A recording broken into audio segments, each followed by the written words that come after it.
آج کا ہمارا موضوع ہے 15 اگست، اور کل ہم سب پورے ہندوستان میں مسجد، مندر، اسکول، کالج کے باہر یا اس کے صحن میں جھنڈے کے سامنے کھڑے ہو کر ترنگا کو سلامی دیں گے۔ 15 اگست جو ہندوستان کے آزادی کا دن ہے، آخر اس دن ہم جشن کیوں مناتے ہیں، خوشیاں کیوں مناتے ہیں، یہ چیزیں بھی ہمیں جاننے کی ضرورت ہے۔ سب سے پہلے خطبے کے اندر جو آیت کریمہ ہم نے تلاوت کی ہے، اللہ ارشاد فرماتا ہے، اے لوگوں، ہم نے تم کو ایک مرد اور ایک عورت سے پیدا کیا ہے اور تمہارے درمیان مختلف خاندان اور قبیلے بنائے تاکہ تم ایک دوسرے کو پہچان سکو۔ ان اکرمکم عند اللہ اتقاکم، اللہ کے نزدیک سب سے معزز مکرم وہ ہے جو متقی اور پرہیزگار ہے، بے شک اللہ جاننے والا، سننے والا ہے۔ میرے بھائیوں، بزرگوں اور دوستوں، ہمارا یہ ملک غلام ہو چکا تھا، اور ہماری ایک تاریخ رہی ہے اس ملک کے اندر کہ مسلمانوں نے اس کے اندر 1000 برس حکومتیں کی ہیں۔ بڑی لمبی مدت تک اس ملک کے اندر ہماری حکومت رہی۔ انگریزوں نے ہماری حکومت ہم سے چھینی اور اس ملک کے اوپر قابض ہو کر، غاصب بن کر یہاں کے رعایا پر ظلم اور جبر کرنے لگے اور اپنی حکومت چلانے لگے۔ تو اس ملک کے باشعور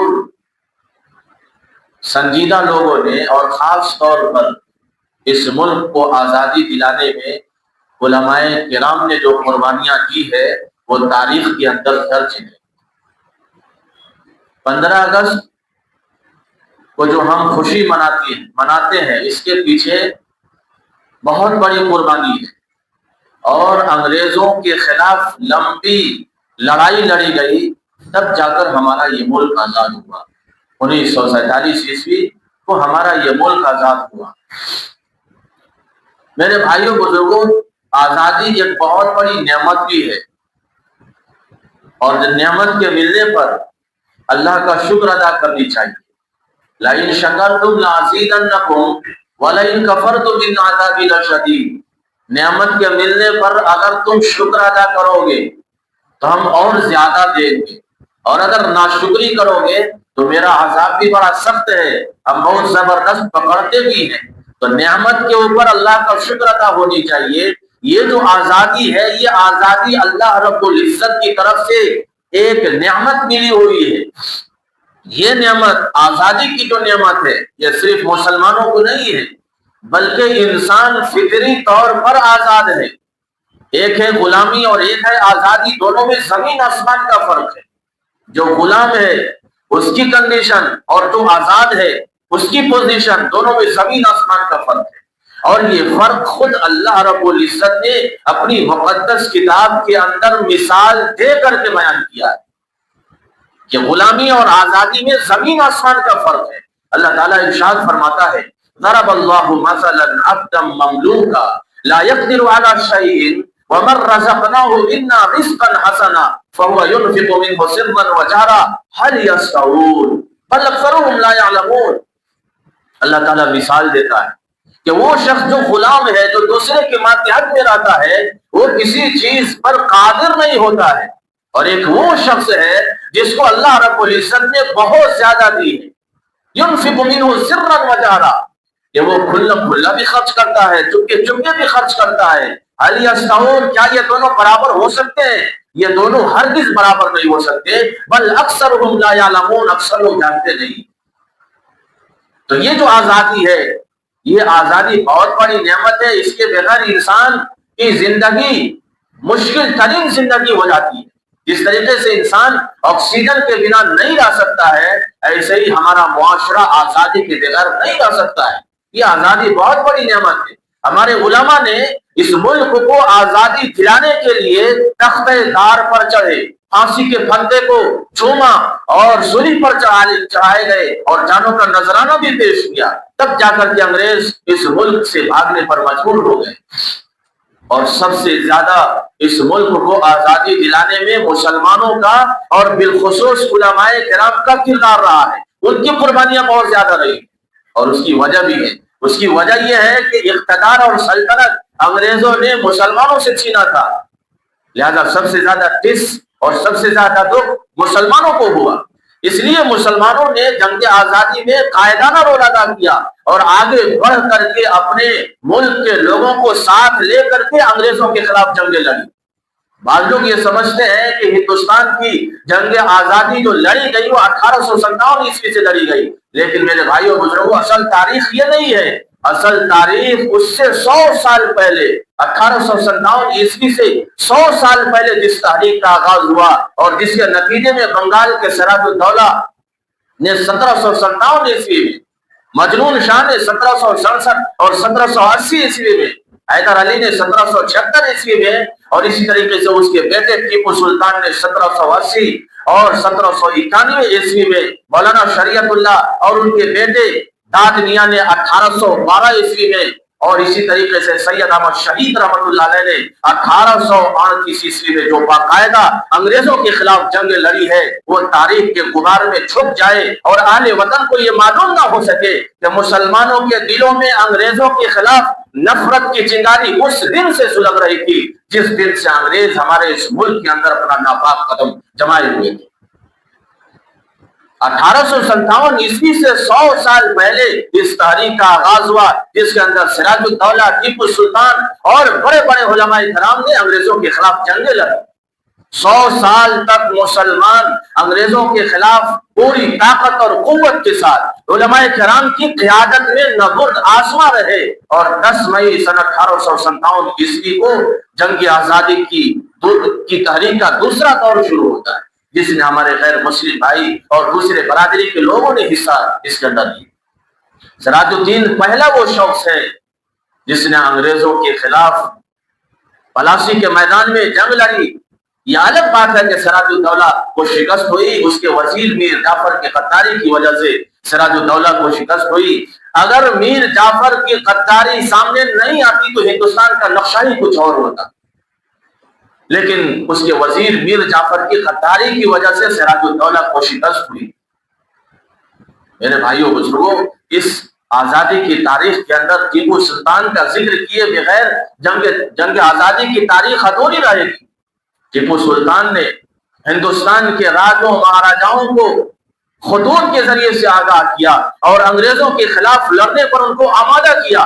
بہت سے بادشاہ اور راجا اور مہاراجاؤں کو اپنے ماتحت میں لے لیا اور سارے لوگ انگریزوں کے خلاف متحد ہو چکے تھے، لیکن انگریزوں نے جنوبی ہند کے امراء کو اپنے ساتھ میں ملا لیا تھا، جس کی وجہ سے ٹیپو سلطان کو 4 مئی 1799 عیسوی کو سرنگا پٹنم کے مارکا میں ان کو شہادت نصیب ہوئی۔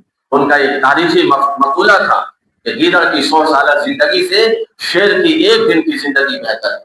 تو میرے بھائیوں بزرگوں اور دوستوں، ہندوستان کے حالات اس وقت بہت زیادہ خراب تھے۔ انگریز تو اس ملک کو اپنے چنگل میں لیے ہی ہوئے تھے، لیکن جو آس پاس کے جو ممالک تھے، ایران اور افغانستان کے دیگر حکمراں بھی اس ملک کو اپنے انڈر میں لینے کے لیے جو ہے چوکنا تھے اور اس ملک کو اپنے ماتحت میں لینے کے لیے تیار تھے۔ انگریز سراج الدولہ کو شکست دیتے ہوئے اور ٹیپو سلطان کو جام شہادت کا نوش پلاتے ہوئے دلی کی طرف بڑھ رہے تھے، تو اس وقت کے امیر کارواں علماء ہند شاہ ولی اللہ محدث دہلوی رحمۃ اللہ علیہ نے ایک فتویٰ جاری کیا، اور اس فتوے کے اندر یہ تھا کہ ہمارا ملک دارالحرب ہو چکا ہے، ہمارا ملک انگریزوں کا غلام بن چکا ہے، اب ہماری منمانی نہیں چلے گی، اسلامی اقتدار ہم سے ختم ہو چکا ہے، یہ انگریز ہم پر قابض ہو چکے ہیں اور حکومت ہم پر کرنے لگے ہیں۔ یہ شاہ ولی اللہ محدث دہلوی رحمۃ اللہ علیہ نے دلی پر انگریزوں کے قبضہ ہونے سے 50 برس پہلے انہوں نے بھانپ لیا تھا اور یہ فتویٰ جاری کیا تھا کہ ہمارا ملک دارالحرب ہو چکا ہے، یعنی اب ہماری حکومت نہیں چلے گی، اسلامی مملکت نہیں چلے گی، اسلامی حکومت ختم ہو چکی ہے۔ اس فتوے کے نتیجے میں بہت سے علماء کرام میدان میں آ گئے۔ شاہ ولی اللہ محدث دہلوی رحمۃ اللہ علیہ کے بیٹے شاہ عبد العزیز، شاہ رفیع الدین، شاہ عبد القادر، سید احمد شہید رحمۃ اللہ علیہ اور دیگر علماء کرام میدان میں کود پڑے اور انگریزوں کے خلاف ملک کے اندر دورہ کیا اور ملک کے اندر اپنے بیانات کے ذریعے سے، اپنی تقریروں کے ذریعے سے قوم کو جگانے کا کام کیا اور قوم کو بیدار کرنے کا کام کیا کہ ہمارا ملک غلام ہو چکا ہے، انگریزوں کو اپنے ملک سے بھگانے کی ضرورت ہے۔ اس طریقے سے انہوں نے لوگوں کو بیدار کیا، جس کے نتیجے میں لوگ بیدار ہوئے اور انگریزوں کو دھیرے دھیرے یہاں سے جانا پڑا۔ لیکن میرے بھائیوں، بزرگوں اور دوستوں، تحریک آزادی کا دوسرا دور شروع ہوتا ہے 1857 عیسوی میں۔ 10 مئی 1857 عیسوی کو جنگ آزادی کا دوسرا دور شروع ہوتا ہے۔ پھر علماء کرام نے فتویٰ جاری کیا انگریزوں کے خلاف جنگ کرنے کے لیے۔ چنانچہ 1857 عیسوی کے اندر شاملی کے میدان میں علماء کرام حاجی امداد اللہ مہاجر مکی رحمت اللہ علیہ کی قیادت میں مولانا رشید احمد گنگوہی، مولانا حافظ ضامن شہید رحمت اللہ علیہ اور بانی دارالعلوم دیوبند مولانا محمد قاسم نانوتوی رحمت اللہ علیہ اور بھی دیگر علماء کرام نے انگریزوں کے خلاف مردانہ وار مقابلہ کیا اور قوم کو ابھارا، جس کے نتیجے میں حافظ ضامن رحمت اللہ علیہ اسی جنگ کے اندر شہید ہوئے اور مولانا قاسم نانوتوی رحمت اللہ علیہ کے اوپر وارنٹ جاری ہوا، وہ چھپتے رہے لیکن سہارنپور کے جیل میں ان کو بھی بند کر دیا گیا۔ میرے بھائیوں، بزرگوں اور دوستوں، یہ 1857 عیسوی کی جنگ آزادی میں تقریباً مسلمان 2 لاکھ سے زیادہ شہید کیے گئے، جن میں 51,000 علماء کرام تھے۔ دلی سے لے کر لاہور تک کوئی ایسا درخت نہیں تھا جس پر علماء کرام کی گردنیں نہ کٹی ہوئی۔ جب گلستان کو خون کی ضرورت پڑی، سب سے پہلے ہماری ہی گردن کٹی۔ پھر بھی کہتے ہیں آلے چمن، یہ چمن ہے ہمارا تمہارا نہیں۔ میرے بھائیوں، بزرگوں اور دوستوں، اس ملک کو آزادی دلانے میں مسلمانوں کا قائدانہ رول رہا ہے۔ اس ملک کو آزادی دلانے میں علماء کرام نے قائد بن کر کے قوم کو جگانے کا کام کیا اور ہندو، مسلم، سکھ، عیسائی سب مل کر کے اس ملک کو آزادی دلائی۔ اتنا آسان نہیں تھا ہمارا ملک آزاد ہونا۔ یہ بہت لمبی لڑائی لڑنے کے بعد اور قربانیوں کو پیش کرنے کے بعد ہمیں آزادی جیسی نعمت ملی ہوئی ہے۔ اور 1947 عیسوی کو جب ہمارا ملک آزاد ہو گیا، اس کے بعد قانون بنایا گیا کہ اس ملک کے اندر جتنے بھی طبقے کے لوگ رہتے ہیں، جتنے بھی دھرم کے ماننے والے لوگ رہتے ہیں، سب کو اپنے اپنے مذہب پر رہنے کا آزادی ہے، سب کو اپنے اپنے دھرم پہ رہنے کا آزادی ہے۔ لیکن میرے بھائیوں، بزرگوں اور دوستوں، یہ آزادی ایسی آزادی نہیں ہے، بلکہ ایک سمودائے کے لوگوں پر آئے دن ظلم اور زیادتیاں ہو رہی ہے۔ کبھی دہشت گردی کے نام پر ہمارے نوجوانوں کو جیلوں کے اندر ٹھوسا جا رہا ہے، کبھی موب لنچنگ کے نام پر مسلمانوں کو مارا جا رہا ہے، کبھی گاڑی ٹوپی کے نام پر مسلمانوں کو مارا جا رہا ہے۔ یہ چیز اور یہ کام تو انگریز کیا کرتے تھے کہ انگریز پھوٹ ڈالو اور راج کرو کا جو ہے اصول انہوں نے بڑے پیمانے پر چلایا تھا کہ اس ملک کے اندر رہنے والے جتنے بھی ہندو لوگ ہیں، جتنے بھی مسلمان ہیں، جتنے بھی کرسچن ہیں، ان کو آپس میں لڑاتے رہو اور پھوٹ ڈالتے رہو اور اپنی حکومت چلاتے رہو۔ یہ چیز تو انگریز کیا کرتے تھے۔ لیکن آج ہمارے اس ملک کے اندر جو اقتدار میں بیٹھے ہوئے ہیں، جو آزادی ہمیں ملنی چاہیے تھی، جو انصاف ہمیں ملنا چاہیے تھا، وہ انصاف ہمیں دکھ نہیں رہی۔ میرے بھائیوں، بزرگوں اور دوستوں، ظلم زیادہ دنوں تک ٹکتی نہیں ہے۔ ظلم ایک نہ ایک دن ختم ہو کر کے رہتی ہے اور انصاف مل کر کے رہتی ہے۔ تو میرے بھائیوں، بزرگوں اور دوستوں، یہ ہماری تاریخ ہے کہ اس ملک کو آزادی دلانے میں جہاں غیروں نے قربانیاں دی ہے، اس سے بڑھ کر کے ہمارے مسلمان بھائیوں نے اور ہمارے علماء کرام نے قربانیاں دی ہیں۔ یہ تاریخ ہمیں جاننے کی ضرورت ہے۔ جب آپ تاریخ کا مطالعہ کریں گے تو سینکڑوں افراد آپ کو ملیں گے جنہوں نے اس ملک کو آزادی دلانے میں انتھک محنتیں کی ہیں اور پھر بہت زیادہ قربانیاں کی۔ یہ چیزیں ہمیں جاننے کی ضرورت ہے۔ ہم سب مل کر کے رہے اس ملک کے اندر، ہمارے پڑوس میں جتنے بھی لوگ رہتے ہیں، ہمارے محلے میں جتنے بھی لوگ رہتے ہیں چاہے وہ کسی بھی دھرم کے ماننے والے ہوں، ہر ایک کے ساتھ حسن سلوک ہونی چاہیے، ہر ایک کے ساتھ ہمدردی ہونی چاہیے.